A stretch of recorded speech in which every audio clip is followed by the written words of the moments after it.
नमस्कार. प्रायोजित सखी सह्याद्रीमध्ये मी पल्लवी मुजुमदार आपल्या सगळ्यांचं मनपूर्वक स्वागत करते.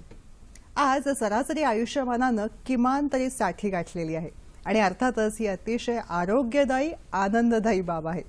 मुळात पूर्वी असं होतं की काहीतरी होतंय म्हटलं की शक्यतो अंगावर काढायचं आणि अगदीच सहन होईनासं झालं तर डॉक्टरांची पायरी चढायची, असा काहीसा फंडा होता. पण आज काळानुरूप, परिस्थितीनुरूप, वातावरणा अनुकूल माणसांची मानसिकता सुद्धा बदलत चालली. म्हणजे नेमकं काय होतंय तर जरा काहीसं होतंय, त्रास होतोय, सहन होत नाहीये असं काहीसं वाटायला लागलं की चटकन डॉक्टरांकडे जाण्याकडे कल असतो. त्यामध्ये सुद्धा स्पेशालिस्ट, सुपर स्पेशालिस्ट तज्ज्ञांकडे जाण्याकडे रुग्णांचा कल वाढत आहे आणि ही अर्थातच आरोग्याच्या दृष्टिकोनातनं अतिशय उत्तम गोष्ट घडते आहे. असं म्हणत असताना एक लक्षामध्ये येतं की 10वी-12वीचे जे विद्यार्थी आहेत तेव्हा लक्षामध्ये येतं की आई वडिलांचा कल असतो की काहीतरी चांगलं करिअरची संधी ही यायला हवी आणि या करिअरच्या संधीमध्ये बघत असताना विद्यार्थ्यांचाही कल असा असतो की ही संधी आपल्याला प्रगतीच्या दृष्टिकोनातनं उत्तम हवी, त्याचबरोबर सामाजिक भान राखण्यासाठी सुद्धा तेवढीच समाज उपयोगी हवी. MBBS किंवा वैद्यकीय शाखेचा विचार करताना आज शिक्षणासाठी अनेक शाखा उपशाखा उपलब्ध आहेत की ज्याद्वारे ज्ञानप्राप्ती करून ते देशबांधवांसाठी उपयोगी आणता येईल आणि म्हणूनच त्या क्षेत्रामधले स्पेशालिस्ट आणि सुपर स्पेशालिस्ट तज्ज्ञ आज आपल्याला मार्गदर्शनासाठी उपलब्ध आहेत. मग हे सगळे उपलब्ध आहेत असं म्हणत असताना थोडंसं आधी येऊया. म्हणजे 10वी-12वी नंतर विचार करताना परदेशामध्ये जाऊन वैद्यकीय शिक्षण घेऊन ते कशा प्रकारे आपल्या बांधवांसाठी उपयुक्त होऊ शकतं. सखी सह्याद्रीचा आजचा हा भाग याच टप्प्यावर विशेष मार्गदर्शन करणारा. आजचा आपला विषय आहे देश परदेशातील उच्च वैद्यकीय शिक्षणाच्या संधी आणि या दृष्टिकोनातनं मार्गदर्शन करण्यासाठी आपण खास आमंत्रित केलेलं आहे डॉक्टर तुषार देवरस यांना. सर नमस्कार. नमस्कार. सखी सह्याद्रीमध्ये मी आपलं मनपूर्वक स्वागत करते. नमस्कार. सरांविषयी सांगायचं म्हणजे ॲस्ट्यूट करिअर काउन्सिलिंग संस्थेचे ते संस्थापक आहेत. सर स्वतः भाभा ॲटॉमिक रिसर्च सेंटरमध्ये शास्त्रज्ञ म्हणून कार्यरत होते. पण MBBSच्या विद्यार्थ्यांना परदेशामध्ये शिक्षण कशा पद्धतीने घेता येऊ शकेल या दृष्टिकोनातनं करिअर काउन्सिलर म्हणून गेली 25 वर्ष सर राष्ट्रीय पातळीवर आणि आंतरराष्ट्रीय पातळीवर मार्गदर्शन करतात. त्यांच्या कामाची दखल घेत अनेक पुरस्कारही त्यांना मिळालेले आहेत. त्याचबरोबर त्यांनी एक वेगळी मोहीम राबवलेली आहे, ती म्हणजे अँटी डोनेशन मोहीम. गुणवत्तापूर्व मार्क असताना त्या मार्कशीटच्या जोरावर विद्यार्थ्यांना गुणवत्तेनुरूप ॲडमिशन मिळायला हवी यासाठी ही खास मोहीम आहे आणि त्याला चांगला प्रतिसादही मिळालेला आहे. वैद्यकीय क्षेत्रामधल्या परदेशातल्या संधी हा त्यांच्या खास अभ्यासाचा विषय आहे आणि त्या दृष्टिकोनातनं सर आपल्याला आज मार्गदर्शन करतात. संपर्कासाठी दूरध्वनी क्रमांक चटकन टिपून घ्या, ते आहेत असे 24908050 24988050. मुंबई बाहेरचे प्रेक्षक आणि मोबाईलवरून संपर्क साधताना 022 हा STD कोड आहे. छोटीशी विनंती, प्रश्न विचारताना टीव्ही सेटचा आवाज थोडासा कमी ठेवा जेणेकरून आमचा आवाज तुमच्यापर्यंत व्यवस्थित पोहोचू शकेल. त्याचबरोबर विषयाच्या अनुषंगाने नेमके प्रश्न आम्हाला तुमच्याकडून अपेक्षित आहेत. देश परदेशातल्या उच्च वैद्यकीय शिक्षणाच्या संधी या दृष्टिकोनातनं आज आपण बोलत आहोत आणि सर आपल्याला मार्गदर्शन करतायत. सर, जेव्हा आपण उच्च शिक्षणाच्या संधी असं म्हणत असतो आणि खास करून वैद्यकीय क्षेत्राकडे वळताना मुळात 10वी-12वी पासून याचा विचार कुठे ना कुठे सुरू होतो. तर मानसिक दृष्ट्या काय तयारी करायला हवी त्यासाठी? नाही, बेसिकली वैद्यकीय म्हणजे MBBSचं जे शिक्षण आहे त्याच्यामध्ये सगळ्यात मोठा प्रॉब्लेम असतो की नंबर ऑफ सीट्स फार कमी आहे तर नंबर ऑफ स्टुडंट्स फार जास्त आहे. म्हणजे भारतभरामध्ये बघितलं तर 8 लाख अराउंड मुलं अपियर होतात परीक्षेसाठी आणि 50 ते 55 मध्ये बघितलं तर फक्त 6,000 सीट्स आहे आणि 6,000 सीट्ससाठी 1.5 लाखाहून जास्त मुलं. म्हणजे महाराष्ट्रामध्ये 1,46,000 मुलांना तसं बघितलं तर आपल्याला महाराष्ट्रामध्ये ऍडमिशन नाही मिळू शकत. आणि हा जो डिमांड सप्लायचा जो गॅप आहे हा सगळ्यात जास्त प्रॉब्लेमॅटिक आहे. त्यावेळी मुलांनी फायर फायटिंग न करता 10वी पासून यदि मुलांनी याच्या शिक्षणाच्या मध्ये प्रॉपर प्रिपरेशन चालू केली, एक टार्गेट समोर ठेवला की आपल्याला उद्देश काय आहे, की आपल्याला काय करायला पाहिजे, पर्टिक्युलरली इव्हन पालकांनी त्यांचा साथ द्यायला पाहिजे की आपल्याला वैद्यकीय शिक्षणामध्ये करायचं असेल तर थोडंसं आधी प्रिपरेशन चालू करावे लागते.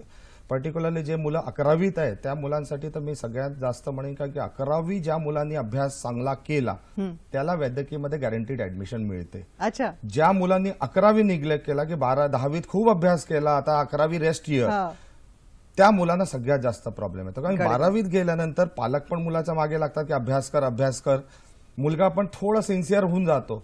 पण 11वी मध्ये सगळ्यात जास्त एक फाउंडेशन इयर असतो आणि 11वी तुम्ही यदि निग्लेक्ट केली तर तुम्हाला सगळ्यात जास्त फटका. कारण हे कॉम्पिटेटिव्ह एक्झाम मध्ये 35 ते 40% सिलेबस जे असतं आणि पर्टिक्युलरली ज्यांना भारतामध्ये ऍडमिशन पाहिजे असेल त्यांना 11वी खूप जास्त सिरियस आणि सीबीएसईच्या पाठ्यक्रमावरती ही परीक्षा सगळ्या असतात. त्याच्यामुळे महाराष्ट्र बोर्डला सकट आपल्याला सीबीएसईचे पुस्तकं पण आपल्याकडे आणून त्याचा एक प्रॉपर आपण अभ्यास केला 11वी आणि 12वीचा तर ऍडमिशन मिळणं आता कठीण नाही राहिलेलं आहे, खूप सोपं झालेलं आहे ऍडमिशन. तुमचं वाक्य खूप दिलासादायक आहे की सोपं झालेलं आहे. पण मगाशी तुम्ही सांगितलं डिमांड सप्लाय रेशो जो आहे तो व्यस्त आहे आणि मग या दृष्टिकोनातनं कशा पद्धतीने 11वीला तयारी करायला हवी. मग जर 11वीला आपल्याला सगळी सरसावून बसायचं आहे आणि तिथंच विद्यार्थी जे आहे ते ढेपाळण्याची भीती आहे, मग तयारी म्हणजे नेमकं काय? मी जसं म्हटलं की आपल्याला सीबीएसई पाठ्यक्रमावरती आपल्याला हे करावं लागतं. तर सीबीएसई मध्ये एनसीईआरटीची पुस्तकं आणणं सगळ्यात जास्त इम्पॉर्टंट आहे. तर एनसीईआरटीच्या पुस्तकं आणून त्याचं जे फंडामेंटल्स जे फाउंडेशन आहे ते सगळ्यात आधी स्ट्रेंथन करायची गरज आहे. की जेव्हा तुम्ही फाउंडेशन तुम्ही प्रॉपर होणार नाही तोपर्यंत कॉम्पिटेटिव्ह कोणची एक्झाम असेल, कारण की नेगेटिव्ह मार्किंग पण असतं, त्या सगळ्यांमध्ये तुम्हाला सक्सेस मिळायला फार जास्त कठीण होतं. आणि ते फाउंडेशन क्रिएट करताना आपण जे क्लासेस लावतो त्या क्लासेसवरती कोणत्याही क्लासवरती 100% डिपेंडन्सी ठेवायची नाही. आम्ही मुलाला सांगतो प्रत्येक क्लासेस आपल्यातर्फे प्रयत्न करतात, टीचर्स आपल्यातर्फे प्रयत्न करतात, पण ते बघताना आपल्याला जे चॅप्टरचे फाउंडेशन करताना एक क्वेश्चन बँक जो सॉल्व्ह करायचा असतो तो एक मेजर करायचा असतो. क्वेश्चन बँक आणि त्याच्याबरोबर मॉक टेस्ट का गरजेचं असतं, कारण की टाइम मॅनेजमेंट, कारण की सगळ्या याच्यामध्ये नेगेटिव्ह मार्किंग असते. आपण पॅनिकी झालो की मला एकदम 10 मिनिटं उरले आणि आज 20 क्वेश्चन्स आपले उरले, तर त्यावेळी आपल्याला सगळ्यात जास्त मुलांना प्रॉब्लेम होतो की येणारा प्रश्न आपण सोडून देतो. भरपूर मुलं जसं प्रयत्न करतात की आधी मी फिजिक्स करतो, मग केमिस्ट्री करतो, मग बायोलॉजी करतो, ते सिक्वेन्स कधी फॉलो करायचा नसतो. सोपे प्रश्न तिन्ही सब्जेक्टचे करायचे, मग मिड लेवलचे प्रश्न तिन्ही क्वेश्चन तिन्हीचे करायचे आणि मग टॉपचे करायचे. हा जे बेसिकली केला आणि क्वेश्चन बँक सॉल्व्ह केला तर मेडिकल क्षेत्रामध्ये ऍक्च्युअली ऍडमिशन्स मी आता तुम्हाला सांगेनच प्रोसेसमध्ये, पण बरेचदा प्रॉब्लेम मुलांना अभ्यासाहून जास्त प्रोसेस फॉलो न करण्यामुळे होतं आणि पालकांना मुलांना ऑप्शन्सच माहिती नसतात की आज आपल्याला काय ऑप्शन्स आहे. बर, म्हणजे सर ना तुमच्या या सांगण्यामधनं असं दिसतंय की सिक्वेन्स जो आहे तो थोडासा आपण वेगळ्या पद्धतीने अंमलामध्ये आणायचा आहे, जेणेकरून सोपी गणितं जी आहेत, सोपी समीकरणे जी आहेत ती आधी आपल्याला सोडवायची आहेत आणि अवघड टप्प्याकडे पुढे वळायचे. पण यामध्ये एक मुद्दा येतो, तर आत्ताच आपली एक प्रवेश परीक्षा एमबीबीएस साठी पार पडलेली आहे, त्याच्या अनुषंगाने तुम्हाला काही सांगावंसं वाटतं? हो, म्हणजे आता सुप्रीम कोर्टचा एक ऐतिहासिक निर्णय आला होता यावर्षी की त्यांनी नीटची परीक्षा पूर्ण ऑल इंडियामध्ये कंपल्सरी केली सगळ्या. काही गव्हर्नमेंट कॉलेजमध्ये यावर्षी नव्हती, पुढच्या वर्षीपासून प्रत्येक तुम्हाला गव्हर्नमेंट कॉलेज असेल, प्रायव्हेट असेल, डीम मध्ये. आणि हा ऐतिहासिक निर्णय मी का म्हणतो, कारण की या ऐतिहासिक निर्णयामुळे आपल्याला डोनेशन कोणत्याही कॉलेजला देण्याची पहिली गरज नाही. मी पालकांना विनंती करतो की कोणत्याही कॉलेजमध्ये जाऊन एकही पैसा डोनेशन देऊ नका.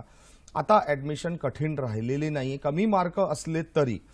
त्याचं कारण हे आहे की आतापर्यंत मागच्या वर्षीपर्यंत 70हून जास्त एंट्रन्स एक्झाम होते भारतामध्ये. मुलं काही 70 परीक्षा देऊ शकत नव्हते. 5, 6, 7 परीक्षा मॅक्झिमम, खूप हुशार मुलगा असेल तर 10 परीक्षा देत होता. तुम्हाला तितक्याच कॉलेजमध्ये अप्लाय करता येत होता, कारण की तितकेच कॉलेजेस आपल्याकडे होते. आणि त्याच्यामुळे काय झालेलं आहे की आपल्याला लिमिटेशन्स होते. आता काय झालेलं आहे, नीट ऑल इंडिया लेवलवर एक परीक्षा झाल्यामुळे मला काश्मीर पासून कन्याकुमारी पर्यंत कोणत्याही कॉलेजमध्ये डायरेक्ट ऍप्लिकेशन करता येते. मला फक्त याच्यामध्ये एक सांगायचं आहे की ऍडमिशन प्रोसेस आणि एक्झामिनेशन्सला भरपूर पालक मिक्स करतात. ऍडमिशन जी प्रोसेस असते ती वेगळी असते. ऍडमिशन प्रोसेसमध्ये मागच्या वर्षी जी प्रोसेस होती तीच यावर्षी आणि पुढच्या वर्षी पण तीच राहणार आहे.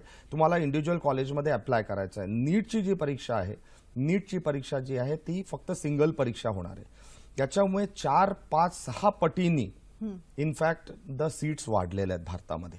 आनंदाची आधी काय गोष्ट होतं आहे. 50% मॅनेजमेंट कोटा होता, पण भरपूर कॉलेजेसमध्ये काय होतं की स्वतःच परीक्षा घ्यायचे, स्वतःच मार्क द्यायचे, त्याच्यामुळे कमर्शियलायझेशन फार झालं असतं. आता 85% सीट ओपन मध्ये आलेले आहेत. बरं. सुप्रीम कोर्टने अजून जस्टिस लोढांची कमिटी बसवली.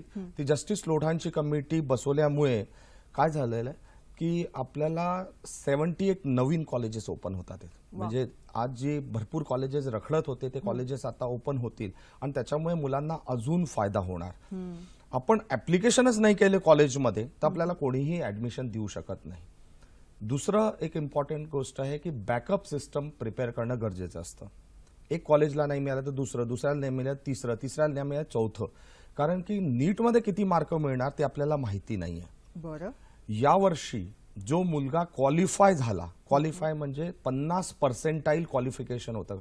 इट इज नॉट पर्सेंटाईल म्हणजे 8 लाख मुलांनी अपियर झालाय तर टॉपचे 4 लाख मुलं. म्हणजे ओपन कॅटेगरीमध्ये 720 मधून 145 फक्त मार्क, म्हणजे 20% पण कमी मार्क कॉम्पिटेटिव्ह एक्झाम मध्ये तुम्हाला मिळाले तर तुम्हाला आज इझिली ऍडमिशन मिळालेली आहे. SC ST OBC असतील तर त्याच्यामध्ये 118 मार्क आउट ऑफ 720.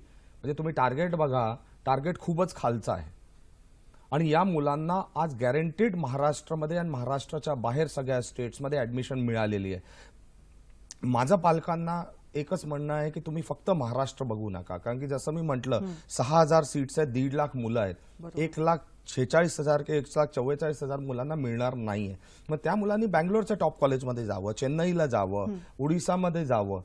असं हट्ट करायचा नाही की मला महाराष्ट्राच्या ते पण माझ्या घराच्या जवळच्याच कॉलेजमध्ये पाहिजे, कारण तुमच्या करिअरचा प्रश्न आहे. MBBS एकदा तुम्ही डॉक्टर झाला, आज तुम्ही दुसरं कोणताही करिअर तुम्ही चूज करता त्याच्यामध्ये MBBS ची एक व्हॅल्यू आहे. आज MBBS डॉक्टर झाल्यानंतर तो मुलाचा तुमचा करिअर होईल. काही फरक पडत नाही बँगलोरला तुम्ही 4 वर्षासाठी 4.5 वर्षासाठी तुम्ही बँगलोरला गेला किंवा दुसऱ्याही भारताच्या कोणत्याही पार्ट्समध्ये गेला, तुम्हाला नसेलही जायचं तरी तुम्हाला त्याच्यामध्ये एक विचार करायला पाहिजे की एक दूरदृष्टी मिळते सर ह्या दृष्टिकोनातून, आणि दूरदृष्टीचाच विचार करून ह्या ऍडमिशनच्या प्रोसेसमध्ये यायला हवं. कार्यक्रमामधला पहिला फोन आलाय तो तुमच्या परवानगीने घेते. भारत वावळ आपल्याशी बोलू इच्छितात डोंबिवलीहून. माझा प्रश्न असा आहे की वैद्यकीय शिक्षण घेताना कोणाचाही MBBS किंवा MD होऊन डॉक्टर व्हावं असं वाटतं, आणि अशा प्रसंगी परदेशामध्ये विशेष करून अमेरिका, युरोपियन कंट्रीजमध्ये हे शिक्षण घेतलं तर त्याला जास्त वेटेज मिळतं. माझा प्रश्न असा आहे की हे शिक्षण युरोपियन कंट्रीज इतर तर मिळतात, पण त्यामध्ये रशियामध्ये सुद्धा हे शिक्षण घेत असताना भरपूर वाव आणि इतर देशापेक्षा इथं खर्च थोडा कमी जास्त कमीपणा मिळतो. यावर आपण कृपया प्रकाश टाकावा. धन्यवाद. बरं, धन्यवाद. तुमचा प्रश्न महत्वाचा आहे. त्यांनी म्हटलं रशियामध्ये खास करून जेव्हा वैद्यकीय शिक्षणासाठी जायचं असतं तेव्हा खर्च आणि तिथलं शिक्षण या बाबतीमधला आपला अभ्यास काय सांगतो? नाही, बेसिकली माझं म्हणणं असतं कोणतीही कंट्री चांगली आणि खराब नसते. पहिली गोष्ट लक्षात ठेवा तुम्ही. कॉलेज चांगलं आणि खराब होऊ शकतं. आज अमेरिकेमध्ये पण खराब युनिव्हर्सिटीज आहे, चांगले युनिव्हर्सिटीज आहे. आज रशियामध्येही गेला तर चांगले कॉलेजेस आहे, खराब कॉलेजेस आहे. भरपूर कमर्शियलायझेशन मार्केटमध्ये झालेलं आहे. त्याच्यामुळे काही लोक 10 लाख, 15 लाख, 20 लाख हे जे पॅकेजवाला जे सिस्टम चालू झालेलं आहे त्याच्यापासून लांब राहा. तुम्हाला रशियामध्ये जायचं असेल तर 2 गोष्टी इम्पॉर्टंट आहे. एक तर टॉप कॉलेजमध्ये जायचं, मॉस्को वगैरे मोठ्या सिटीजमध्ये, गावांमध्ये जायचं, कारण की आणि दुसरं तुम्हाला रशियन लँग्वेज यायला पाहिजे, कारण की डॉक्टरला हॉस्पिटल एक्सपिरियन्स फार इम्पॉर्टंट असतो.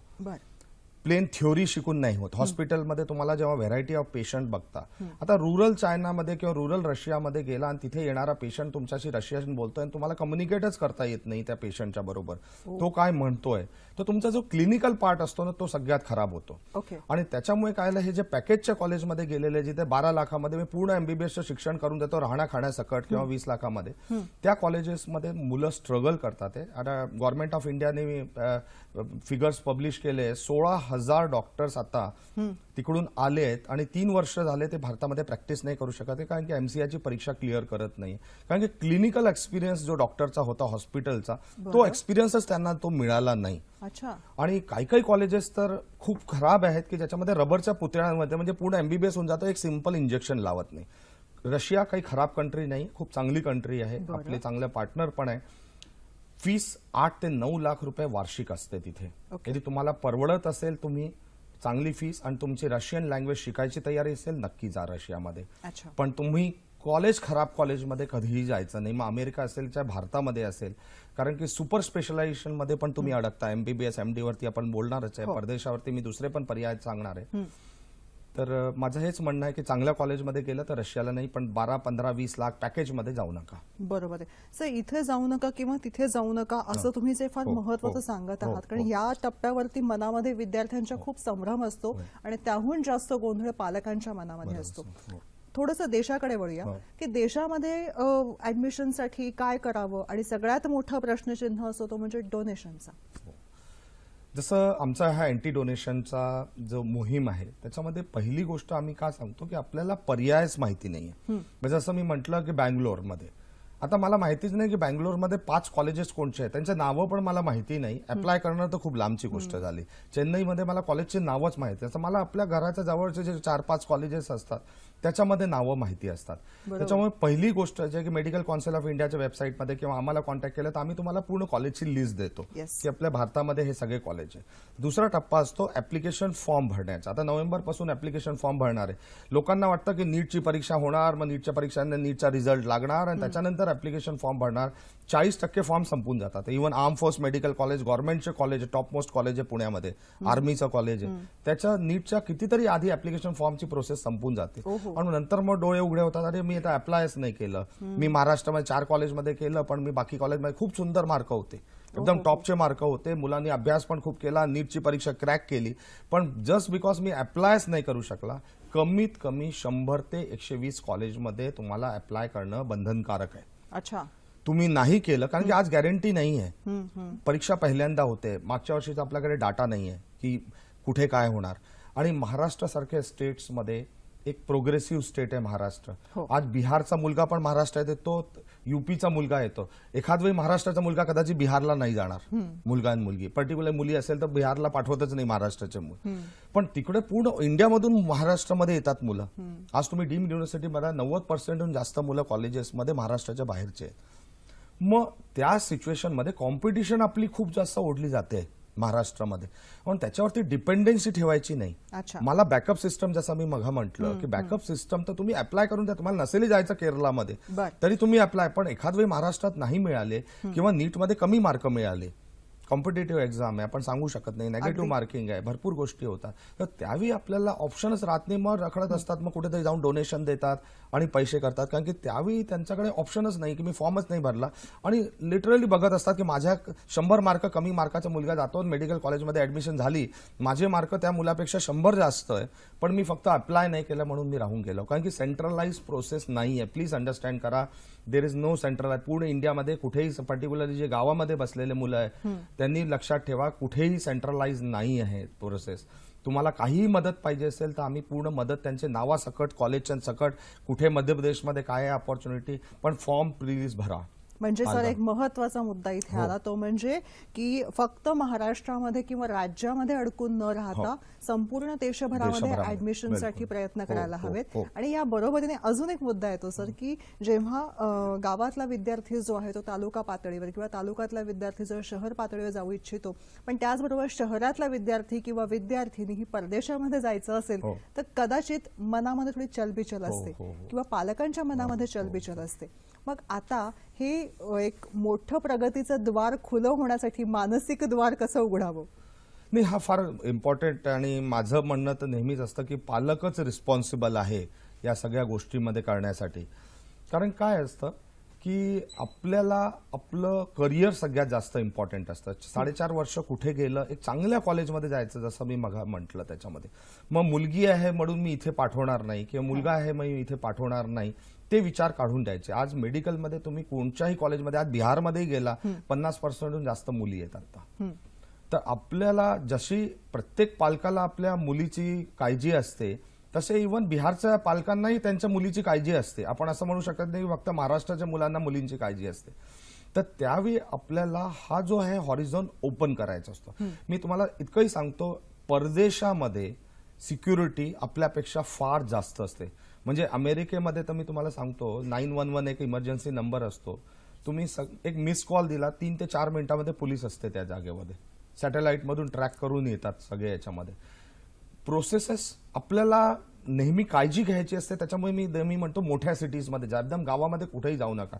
इव्हन इंडियामध्ये आज तुम्ही मध्य प्रदेशमध्ये किंवा बिहारमध्ये खूप छोट्याशा गावामध्ये गेला, स्टे इन्सिडेंट्स होऊ शकतात. मोठ्या सिटीजमध्ये गेला काही प्रॉब्लेम नाहीये आणि एक क्वालिटी एज्युकेशन घ्यायला पाहिजे.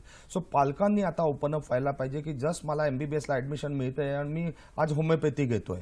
होमिओपॅथीची आवड असेल तर ठीक आहे, पण होमिओपॅथीची यदि तुम्हाला आवड नसेल आणि जस्ट बिकॉज तुम्हाला आज कुठेतरी दुसऱ्या सिटीमध्ये जायचं असेल म्हणून आपण एक करिअर स्टेकमध्ये लावतोय की एमबीबीएसची ऍडमिशन सोडतोय आणि मी होमिओपॅथी घेतोय.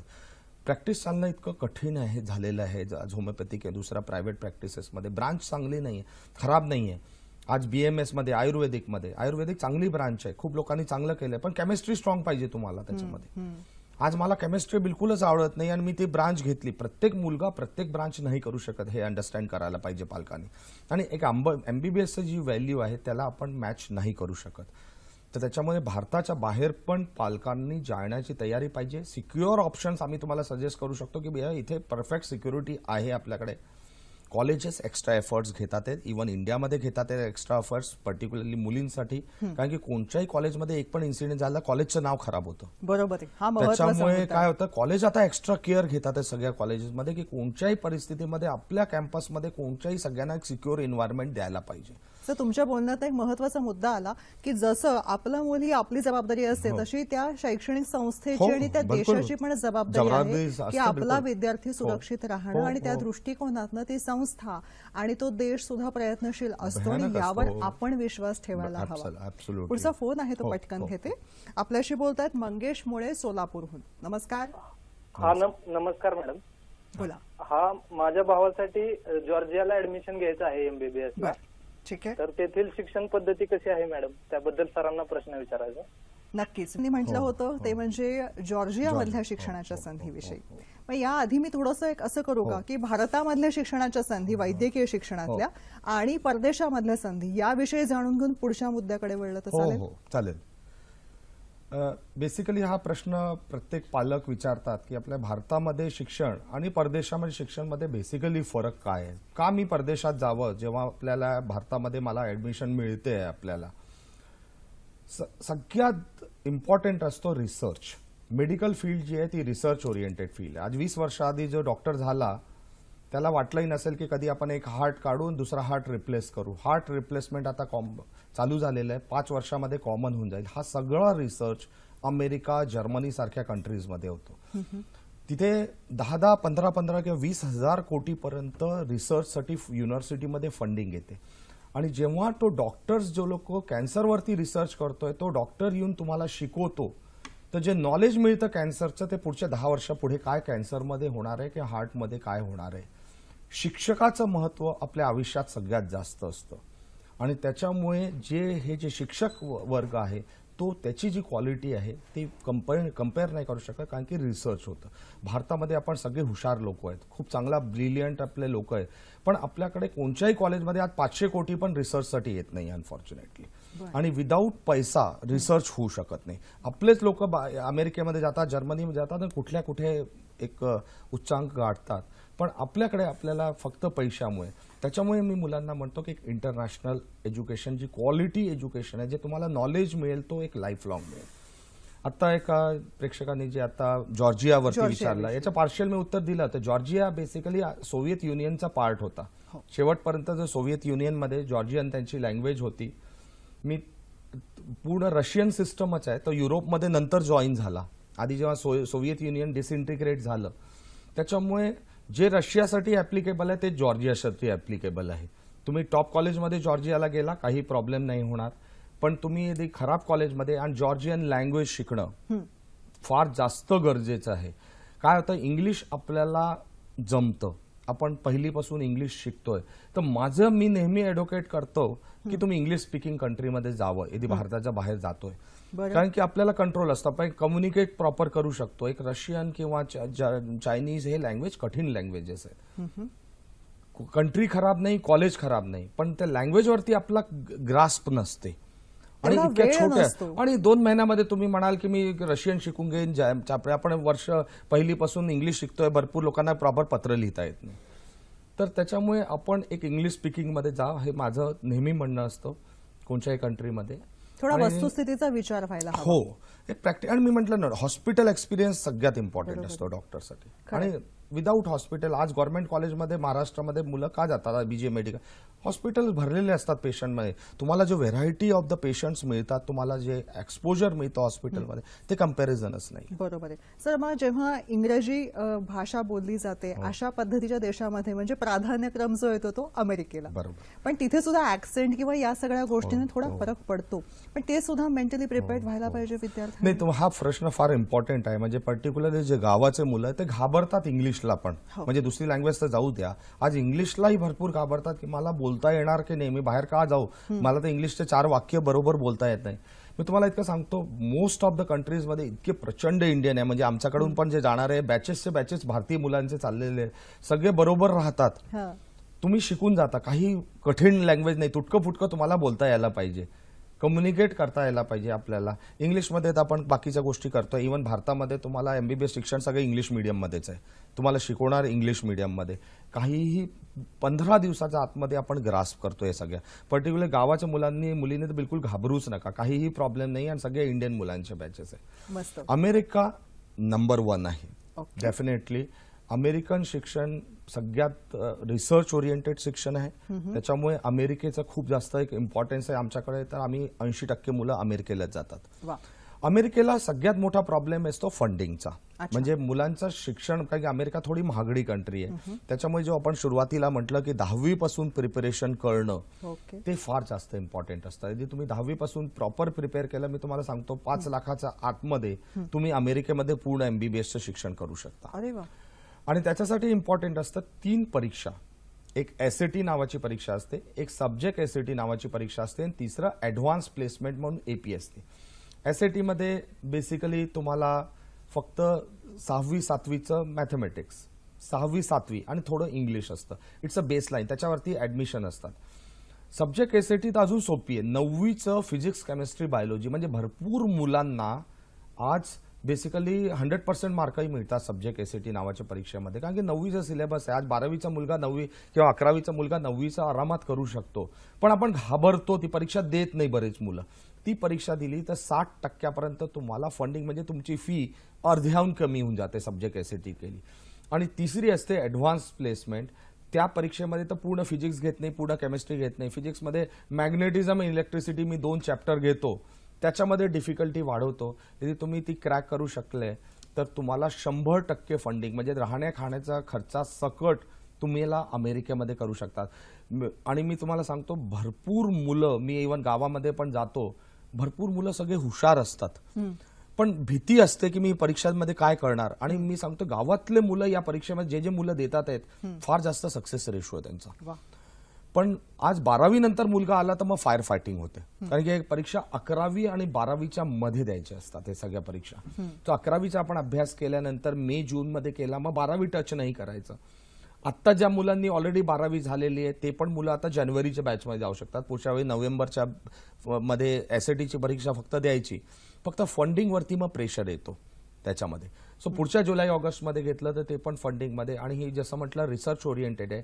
फक्त एकच नेगेटिव्ह असतं अमेरिकेमध्ये की जरा सिलेबस जो आहे तो 8 वर्षामध्ये स्प्लिट असतो. अमेरिकेमध्ये काय 16 वर्षानंतर कोणताही पालक आपल्या मुलांचं फंडिंग करत नाही एज्युकेशनमध्ये. आपल्याकडे पालकच फीस भरत असतात. तिथे मुलं स्वतःचं शिक्षण करताना पार्ट टाइम जॉब करतात. आणि त्याच्यामुळे तुम्ही जेव्हा युएस मध्ये जाता 2 ते 2.5 तासच कॉलेज असतं तिथे. आणि 2.5 तास कॉलेज असल्यामुळे तुम्हाला काय होतं, मग 4 तास जॉब पण करता येतं. आणि part time earn and learn जसं म्हणतात, तर तशा स्टेजमध्ये असतं. त्याच्यामुळे थोडासा ड्युरेशन मोठा होतो एज्युकेशनचा. पण जी क्वालिटी अँड प्रॅक्टिकल एक्सपोजर मिळतो, अमेरिका इज नंबर 1 याच्यामध्ये. शिका आणि कमवा जे आपले पूर्वज सांगत आलेले आहेत ते अमेरिकेमध्ये अंमलात रोजच्या आयुष्यामध्ये आणलेलं आहे. आणि त्याचा उपयोग विद्यार्थ्यांनाच नक्की होतो भविष्यामध्ये. सर, अमेरिकेनंतरचा पुढचा पर्याय येतो तो म्हणजे जर्मनी. पण जर्मनी पण जेवढाच मस्त ताठ वाण्याचा देश आहे, तिथं ही भाषा, डॉइश लँग्वेजचा मुद्दा येतो. प्रश्नच नाही. मी जसं म्हटलं, कोणत्याही देशामध्ये जायचं असेल त्या देशाची लँग्वेज शिकणं गरजेचं आहे. तर थोडंसं मला आधी आवाज वाटतं एक थोडंसं आधी की 10वी पर्यंत जी आपली शिक्षणाची तयारी चाललेली असते तिथं अजून एक आपली राष्ट्रभाषा मातृभाषा आणि या व्यतिरिक्त अजून एक परदेशस्थ भाषा शिकणं हे आज क्रमप्राप्त आहे हे तुमच्या बोलण्यामधनं वारंवार अधोरेखित होतंय सर. नाही, त्याला काही चॉईस नाही, कारण काय ना ऍडमिशन कठीण झालेलं आहे, आपल्याला एक स्ट्रगल तर मुलांना मेहनत करावंच लागतं त्याच्यामध्ये. जर्मनीचा सगळ्यात मोठा ऍडव्हान्टेज काय आहे, ही जगातली तिसरी इकॉनॉमी आहे आणि फ्री एज्युकेशन आहे. एकही पैसा फीस नाहीये कॉलेजमध्ये. आज आपल्याकडे प्रचंड 15 लाख 16 लाख रुपये, महाराष्ट्रामध्ये पुढच्या वर्षी कदाचित 10 लाखाच्या खाली कोणतंच एज्युकेशन नसणार. आणि इथे आज एक कंट्री तुम्हाला ऑफर करते की इंजिनिअरिंग असेल, मेडिकल असेल, कोणत्याही कोर्सला जा, एकही पैसा नाही. पर्टिक्युलरली गरीब वर्गाचा मुलगा आहे की जे आज 10 लाख रुपये फीस नाही भरू शकत आपल्या कॉलेजेसमध्ये, इव्हन महाराष्ट्रामध्ये नाही भरू शकत. त्या मुलांसाठी हा एक सुंदर पर्याय आहे की आज म्हणजे आज भाजीवाल्यांचं विकणारा भाजी विकतात ते माझे आई वडील, पण मी अभ्यास करायची माझी जिद्द आहे माझ्या मुलामध्ये. डेफिनेटली हा जर्मनी जो आहे ना हा पर्याय आहे त्याच्यासाठी. अच्छा, जे एज्युकेशन सिस्टम मध्ये जो कमर्शियलायझेशन 10 लाख रुपये नाही पडवत भरपूर पॅरेंट्स, आणि जगातली तिसरी इकॉनॉमी असल्यामुळे लँग्वेज डेफिनेटली बॅरियर आहे, पण लँग्वेजमध्ये अल्फाबेट्स A to Z आहेत. जर्मन लँग्वेजमध्ये तुम्हाला नवीन स्क्रिप्ट शिकावी नाही लागत. पहिली गोष्ट, पुण्या मुंबईमध्ये तर 8वी पासून प्रत्येक शाळेमध्ये जर्मन याचा ऑप्शन आहे. महाराष्ट्र मला मुंबईचं माहिती नाही, पण पुण्यामध्ये 150 टीचर्स आहेत जर्मनीचे. छोट्या गावांमध्ये नाही तर ऑनलाईन कोर्सेस आहे. नसेल तर 6 महिने जर्मन शिकायचं तिथे जाऊन. सोपी लँग्वेज आहे खूप. आज मला फ्री एज्युकेशन मिळतंय, मी थोडासे कष्ट केले एक लँग्वेज शिकायची, त्याच्यात काही बिघडत नाही त्याच्यामध्ये. आणि रिसर्च इतका, जसं अमेरिकेमध्ये म्हटलं, जे कॅन्सरवरचे टीचरची क्वालिटी तुमचं पूर्ण आयुष्यच बदलणार. आणि one of the safest country आहे. म्हणजे रात्री 3 वाजता मुली निघाल्या तरी काही प्रॉब्लेम नाहीये. युरोप त्याच्याबरोबरचे आहे. युरोपमध्ये पण कमी फीस असते, फ्री नसते. पण जर्मनी मी का म्हणतो की it's a free education, literally free education. राहण्या खाण्यासाठी पण तुम्ही जसं अमेरिकेमध्ये जॉब करता पार्ट टाइम, इथे पार्ट टाइम जॉब करता तुम्ही. जॉब केल्यानंतर तुम्हाला कॉलेजला फीस नाही, राहण्या खाण्याचा खर्च तुम्ही काढून घेता. म्हणजे तुम्हाला लिटरली मी म्हणतो 5 ते 10 हजार रुपयामध्ये महिन्यामध्ये तुमचं मेडिकल एज्युकेशन आज होत आहे. ते पण मिसलिनियस एंटरटेनमेंट, मला पिक्चर बघायचं, हे बघायचं, ते बघायचं, थोडं बहुत प्रत्येकाचा एंटरटेनमेंटचा एक्सपेन्सेस. रिअल सेन्समध्ये कॉस्टच नाही आहे कंट्रीमध्ये. छोटी कंट्री आहे, महाराष्ट्र इतकी मोठी कंट्री आहे, त्याच्यामुळे थोडीशी कॉम्पिटिशन आहे. मुलांना जरा थोडंसं बेटर मार्क्स मिळायला पाहिजे, कारण की नंबर ऑफ सीट्स तिथे पण जो प्रॉब्लेम येतो, number of seats versus the याच्यामध्ये. इंजिनिअरिंगमध्ये तर जायलाच पाहिजे. म्हणजे आता इंजिनिअरिंग आज आपला टॉपिक नाही, पण ज्याच्यामध्ये इंजिनिअरिंगमध्ये इव्हन फर्स्ट इयर नंतर मुलं जातात, याच्यामध्ये खूप सुंदर एक पर्याय आहे जर्मनी आपल्यासाठी. मग हे जेव्हा 2 प्राधान्यक्रम येतात, परदेशामध्ये जायचं आहे, की तुम्ही वारंवार सांगतात की इथे प्राधान्य द्यायला हवं, या नंतरचा कुठला देश असू शकतो? मी फिलिपिन्स नेहमी सांगतो, कारण की फिलिपिन्स जगातली 3ऱ्या नंबरची इंग्लिश स्पीकिंग कंट्री आहे. अच्छा. अमेरिकेचं 50 वर्ष राज्य, असं आपल्याकडे ब्रिटिश राज्य होतं, तर आपल्याकडे सगळी जी इकॉनॉमी आहे ती सगळी आपली जे एज्युकेशन सिस्टम आहे तो ब्रिटिश सिस्टम आहे आपल्याकडे. 50 वर्षांती आणि युएसची कॉलनी होती. सो अमेरिकेची कॉलनी असल्यामुळे एक 5.5 वर्षाचा कोर्स आहे. जगातली तिसरी इंग्लिश स्पीकिंग, पूर्ण इंडियन मुलांचे बॅचेस, म्हणजे 50 ते 50 क्लासमध्ये मुलं इंडियन असतात. Air condition hostel, attach toilet, आणि पूर्ण अमेरिकेचं शिक्षण त्यांनी अडॉप्ट केलेलं आहे. म्हणजे टॉपचे जे 4 कॉलेजेस आहेत त्याला तर ऑलमोस्ट तुम्ही असं इनडायरेक्टली म्हणू शकता अडॉप्ट केलेले अमेरिकेने. आज प्रॅक्टिसिंग डॉक्टर अमेरिकेमध्ये 10 मधून 1 डॉक्टर फिलिपिन्सचा आहे, कारण की त्याची कॉलनीच होती फिलिपिन्स. सिलेबस एक्झॅक्टली सेम आहे. USMLE नावाची एक परीक्षा असते, US मेडिकल, जगातली सगळ्यात कठीण. आता भारतामध्ये नीट PG एक्झाम होणार. आज ही गोष्ट खूप लक्षात ठेवण्याची आहे की भारताच्या कॉलेजमध्ये पण आता तुम्ही MBBS केलं, आतापर्यंत मुलं 10 वर्षात MBBS करत होते आणि पहिल्या दिवसापासून प्रॅक्टिस करत होते. काय येतंय काय नाही येतं कोणी बघत नव्हतं. 2017 पासून भारतामध्ये गव्हर्नमेंट कॉलेज किंवा प्रायव्हेट कॉलेजमध्ये पण केलं. मेडिकल काउन्सिल ऑफ इंडियाची परीक्षा आता रद्द झालेली, 2016 मध्ये शेवटची होणार. 2017 पासून नीट PG परीक्षा ती जास्त कठीण होणार इनफॅक्ट, आणि भारताच्या मुलांना प्रॅक्टिस करायला जास्त कठीण जाणार. कारण की जेव्हापर्यंत US मध्ये USMLE परीक्षा असते, जी जगातली सगळ्यात कठीण परीक्षा आहे इनफॅक्ट. की तुम्हाला जेव्हापर्यंत क्वालिटी नॉलेज नाही मिळालं तुम्ही ह्युमनला ट्रीट करताय, तुमचं जे ट्रीटमेंट चुकलं तर समोरच्या माणसाला तुम्हाला आज दुसऱ्या फील्डपेक्षा याच्यामध्ये क्वालिटीची जास्त गरज असते. तुम्ही काय औषध देताय, काय करताय. तर फिलिपिन्समध्ये यांनी काय केलेलं आहे, तो एक्झॅक्ट सिलेबस घेतलेला आहे. त्याच्यामुळे तुम्हाला पोस्ट ग्रॅज्युएशनला जाता येतं. पीजी एक इम्पॉर्टंट फॅक्टर आहे, जसं तुम्ही सुरुवातीलाही म्हटलं. आणि एक रिझनेबल फी स्ट्रक्चर, 3 ते 3.5 लाखाचं फी स्ट्रक्चर. जेव्हा आपण इंडियामध्ये 10 लाखाच्या वरचं म्हणतोय, गव्हर्नमेंट कॉलेज फक्त स्वस्त आहेत भारतामध्ये, बाकी सगळे कॉलेज इव्हन महाराष्ट्रामध्ये 10 लाखाच्या रेंजमध्ये जाणार आहे किंवा त्याच्यापेक्षा पण जास्त कॉलेजेस महाग आहे इंडियामध्ये. त्या पार्श्वभूमीमध्ये पूर्ण इंडियन मुलांचे आणि भयानक सेफ्टी. ही एकच कंट्री आहे फिलिपिन्स जिथे बायकांचं पॉप्युलेशन पुरुषांपेक्षा जास्त आहे. ओके. आज पार्लमेंटमध्ये मेजॉरिटी बायका आहे, तुम्हाला बायका बिझनेसेस मॅक्झिमम हँडल करतात आणि त्याच्यामुळे अराउंड 60% मुली चालल्या आहेत. म्हणजे इतके मुली आहेत, तुम्ही बोलू शकता त्या मुलींशी आणि आपल्या कंट्रीच्या जवळ आहे. जाऊन व्हिजिट करा, डोळ्यांनी बघून या, सेफ्टी बघून या. आज 25-30 हजार रुपये तुमचे खर्च होतील. तुम्ही मुलांना भेटा, क्वालिटी हॉस्पिटल्स बघा, टीचर्सना भेटा आणि आपल्याकडच्या कॉलेजेसला जाऊन बघा, जी आपल्याकडच्या गव्हर्नमेंट कॉलेजपेक्षा मी म्हणेन 10 पटीने बेटर कॉलेजेस आहे. आणि त्याचं कारण फक्त फिलिपिन्स नाही, अमेरिका आहे. कारण की अमेरिकन सिस्टम आणि त्याच्यामध्ये टॉप 4 मध्ये जायचं. खालचे कॉलेजेस फिलिपिन्समध्ये खराब आहे. जसं चायना, रशिया, जॉर्जिया म्हटलं तो ऍप्लिकेबल फिलिपिन्सला पण आहे की ब्लाइंडली फिलिपिन्सला जाऊ नका. युनिव्हर्सिटी ऑफ फिलिपिन्स किंवा इमिलिओ एगोनाल्डो. आम्ही करिअर काउन्सिलर्स आहोत. आमचं जगामधलं एकही कॉलेज बरोबर टायअप नाहीये. आम्ही कोणत्याही कॉलेजकडून एकही पैसा कमिशन घेत नाही. तर आम्ही कॉलेजचे एजंट्स नाही आहोत. त्याच्यामुळे आमचं कोणत्याही कॉलेजशी संबंध नसतो. आम्ही कंट्रीबद्दल बोलतो की तुम्ही अमेरिकेमध्ये टॉपमध्ये जा, रशियामध्ये टॉपमध्ये जा, फिलिपिन्समध्ये टॉपमध्ये जा. नंबर 1, नंबर 2, नंबर 3 कॉलेजमध्ये गेला कोणत्याही कंट्रीमध्ये तुम्हाला चांगला सक्सेस मिळेल. तिथे ऍडमिशन कशी मिळवायची, भारतामध्ये असेल किंवा बाहेर असेल, त्याच्यासाठी आम्ही मदत करतो आणि आम्ही काउन्सिलिंगला एकही पैसा चार्ज करत नाही. आज माझ्याकडे पॅरेंट्स 10 पण आले, माझ्याकडे बोलले, मी एकही पैसा आम्ही चार्ज करत नाही. आमची जी सर्व्हिस आहे पूर्ण फ्री ऑफ कास्ट असते. पर्टिक्युलर गावातल्या लोकांनी किती येतात, गावातले मुलं आम्हाला भेटायला येतात, प्रश्न असतात फोनवरती. आता व्हॉट्सअप झालेलं आहे, सगळ्या गोष्टी आपण नंबर ऑलरेडी फ्लॅश केले. कधीही तुम्हाला वाटलं तुम्ही फोन करा, काही क्वेरी असेल. पैशाचा कुठेही प्रश्न येत नाही, कारण की आमची ही जी मोहीम आहे अँटी डोनेशनची मोहीम आहे आणि मुलांना एक एम्पॉवर करायची. आणि पर्टिक्युलरली आम्ही मुलीसाठी मी परत म्हणतो. त्याच्यामुळे फिलिपिन्स ही कंट्री जी आहे, एक शेवटचं मी फिलिपिन्सबद्दल सांगतो. पूर्ण इंडियन मुलांचे बॅचेस असल्यामुळे त्याच्यामुळे आम्ही काय केलेलं आहे, सगळ्या कंट्रीजमध्ये टीम डेव्हलप केलेली. म्हणजे आज भरपूर मुलांना हा दुसरा प्रश्न येतो की मी फ्लाईटमध्ये कधी बसलोच नाही. इंटरनॅशनली तिथं सोडून द्या की जायला मला भीतीच वाटते. पालकांना वाटते मी इतक्या लांब आपल्या मुलीला कसं पाठवू. खूप मोठा हा प्रश्न असतो. पर्टिक्युलरली आम्ही सांगतो, आम्ही 100 मुलांचे बॅचेस बनवतो. सगळे 100 मुलांना एकाच फ्लाईटमध्ये ठेवतो. आमचे पूर्ण टीम असते फ्लाईटमध्ये मुलांच्या बरोबर. पूर्ण जेव्हापर्यंत तिथे पोहोचत नाही, तिथे कॅम्पसमध्ये कॉलेजची बस येते, कॅम्पसमध्ये जातात. हायली सिक्युअर एन्व्हायरमेंट, 24/7 पूर्ण सिक्युरिटी आहे. कॉलेज कॅम्पसमध्ये हॉस्टेल्स असतात आणि टॉप लेवलचे इंडियन जेवण, ज्या लोकांना इव्हन व्हेजिटेरियन पण भरपूर असतात, व्हेजिटेरियन लोकांना प्रॉपर एक जेवण आपल्याला तिथे मिळू शकतं. आणि त्याच्यामुळे मी नेहमी पालकांना म्हणतो की हा एक खूप सुंदर एक ऑल्टरनेटिव्ह झाला आहे. आणि अमेरिकन एज्युकेशन, जे अमेरिका आपल्याला कधी कधी आपण 10वी पासून प्रिपेअर नाही केलं तर त्याच्यामुळे तुम्हाला मिळत नाही. May be fee structure affordable नसते. तर त्यावेळी जे फायर फायटिंगचे मुलं आहेत, यावर्षी पण नोव्हेंबर, जे बालक 12वी झालेले आहेत, आता नोव्हेंबरमध्ये पण आपण जाऊ शकता. बरोबर. आपला वेळ संपलेला नाहीये. यावर्षी पण पूर्ण वर्षभर वाया घालवायचे. कारण काय होतं, मुलं भरपूर वाट पाहत होते. आतापर्यंत 7 तारखेपर्यंत ऍडमिशन प्रोसेस चालू होती.